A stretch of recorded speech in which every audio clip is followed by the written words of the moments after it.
Your task will not be an easy one. Your enemy is well-trained, well-equipped, and battle-hardened. There is not a liberal America and a conservative America. There is the United States of America.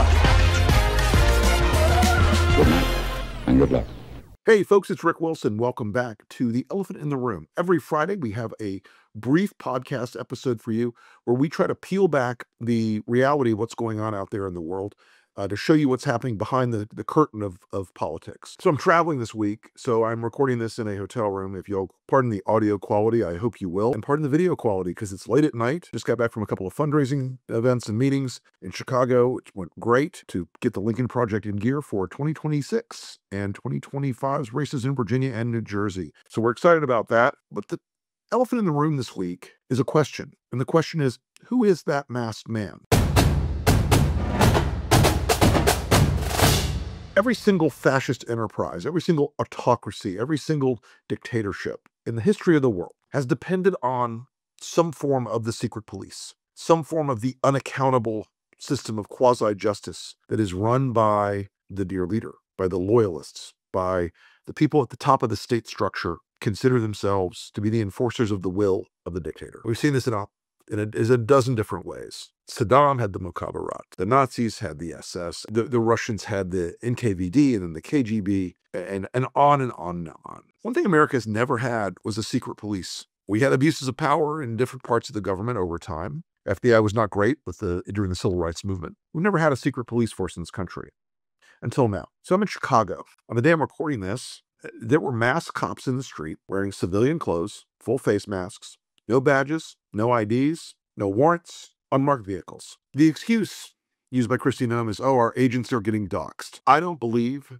that any nation where the police are unaccountable should extend to those police the courtesy of pretending that their identities are some special secret. Every police officer, with some weirdly narrow exceptions like long-term undercover work, whatever, should be required when they are arresting any person. And by the way, that includes people who are here as immigrants, whatever their status, they should be required to show a badge and a warrant and their faces. Because a secret police system where there are no badges, no ID tags, no identifying marks, no uniforms is not a democracy that lasts for long. It simply isn't. Now, California is passing a bill this week to mandate that ICE agents may not wear masks. We'll see where that goes. I promise you the federal government and Trump will defy that law. It'll go to court. But there's something that Americans need to start thinking about. When do you think Donald Trump and Kash Patel and Pam Bondi and Stephen Miller and the rest of the people in the autocratic sector start saying, well, we better use masks for everything. All cops better start wearing masks all the time.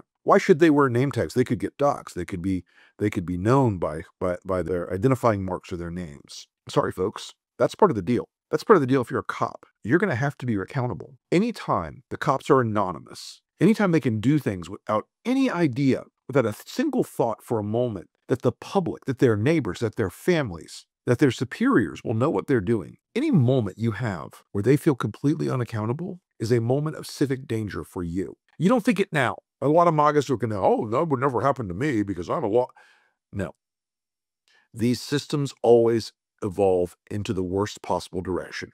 The ratchet of accountability and abuse, lack of accountability and abuse runs only one direction. You are going to see this start to happen with people who are not illegals. We've already seen it starting to happen in California when we have active duty military forces. Now they are identified. They do have their uniforms on. They are not wearing masks to obscure who they are, but we are seeing a lot of ICE, DHS, ATF, and by the way, Republicans. Most of you used to say shit like, if the ATF comes to my house, I'm going to shoot them dead. If you're masked and anonymous and you don't have a uniform on, then there's a possibility Americans are going to say, I don't know who that is. And this cult of thinking that cops have a special dispensation from being identified is going to face a really bad time. Now, people have asked me, what can I do about this? Well, there's an emerging set of behaviors on this that I think are good. The first is when you see these DHS and ICE people without uniforms on, without name tags, wearing the masks, call 911 immediately in your city or your county. Call 911 because you need to say, there are masked men, armed masked men outside of X or Y school. I don't know what they're going to do. I'm afraid. I see masked men outside the First Central Bank or wherever it is, the closest bank. There are other people who are throwing glitter on them, which I think is just a chef's kiss idea. But you also need to record these people. And you get the numbers on, get the tag numbers, because the cars still have to be registered. Get as much identifying information as you can, because it's going to become your duty as a citizen to make sure that people who right now are hiding behind a mask to abuse the power they are given. And this is the trade-off we make in a society. We give police and law enforcement tremendous power. We let them execute the power of the state, in which case they are allowed to use firearms and violence against you, and they are protected by law. Accountability is a two-way street. If these guys want this particular set of legal and civic protection, and they want this role where they're treated as, especially on the MAGA side, where they're treated basically as sacred, then if they abuse that power, and the abuse of that power always starts with the mask, it always starts with hiding their identities, it always starts with turning off the camera, the abuse of power will escalate. They will eventually lose their credibility in society if they do this. I know that there's a streak of post-global war on terror military folks who've gone into law enforcement who have a different version of this, a different attitude on this. It is a less civic-minded policing attitude. Cops play a vital and important role in our society. We need law enforcement in our society. But the idea that a lot of these guys have now is, I'm going to tool up in full body armor.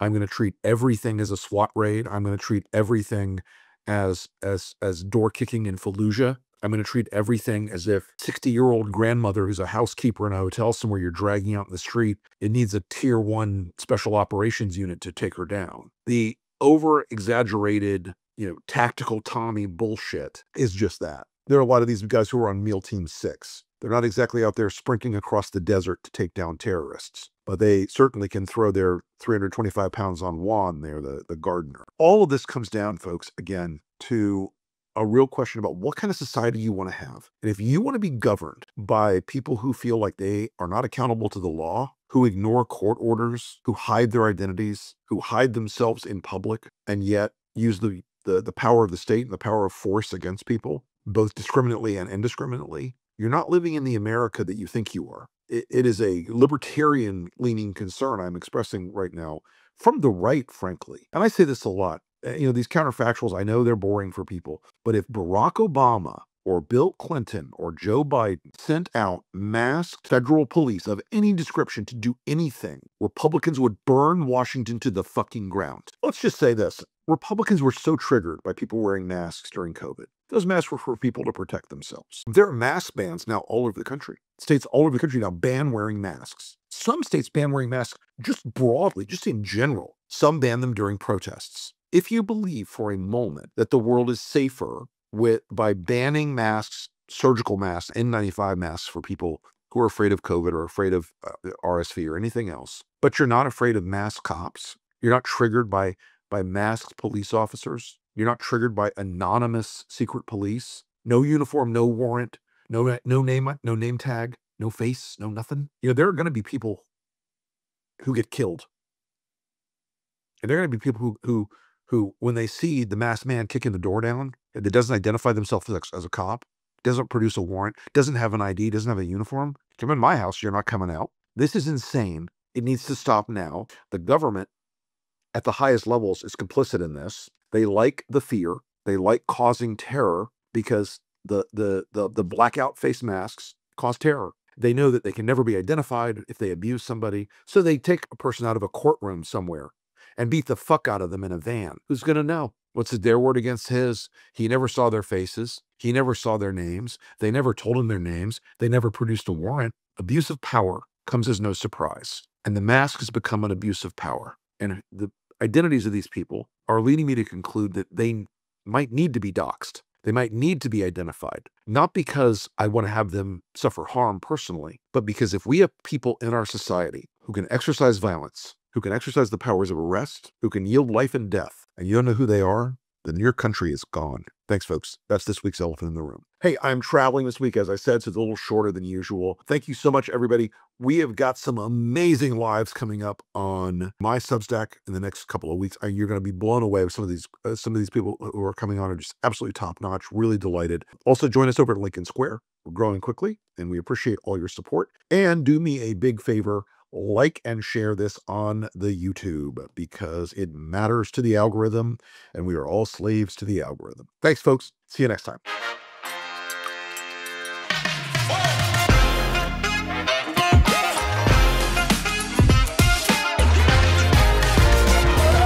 Good night and good luck.